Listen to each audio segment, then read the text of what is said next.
So how do we create more inclusive environments for neurodiverse talent?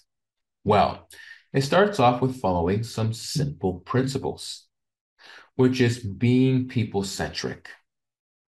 This requires to be people-centric means being flexible, understanding how they work best, and adjusting to the best ways that will help them become more productive based on how they work best.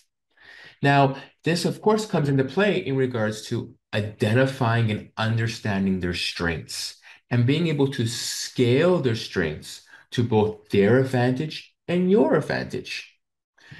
Now, in order to understand their strengths, we need to understand their challenges, which means, are we creating the right environments for them where they will be successful? Are there any barriers that we need to remove?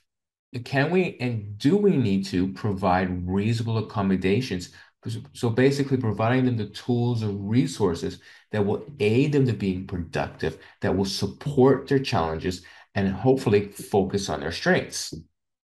Because too often we focus too much on their challenges and not enough on their strengths. This, of course, then leads into being reflective, meaning how would you want to be treated?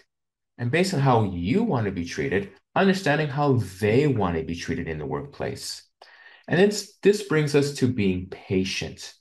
We need to be patient. We need to be, frankly, compassionate to understanding what is the best way that they work and following through in the sense of giving them time to make those adjustments and finding the rhythm where they can work very effectively.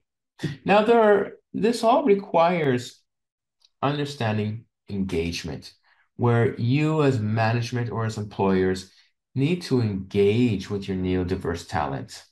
Find a neutral territory where you can have a one-to-one with them and come up with a more holistic approach where you take into account what's going on in their personal life and take into account what's happening in their work life and understanding how you can support them to be more productive, understanding what they need.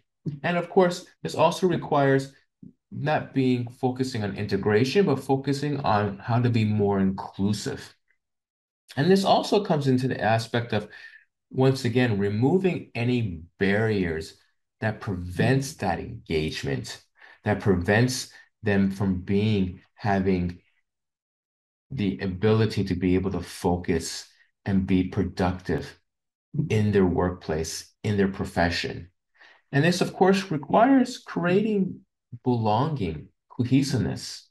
Employees, particularly neurodiverse talent, want to belong. They want to be included. They want to be valued for their contribution. And by following these simple principles, you will create a more productive environment for neurodiverse talent for where they can succeed and which will be a benefit to you as a company.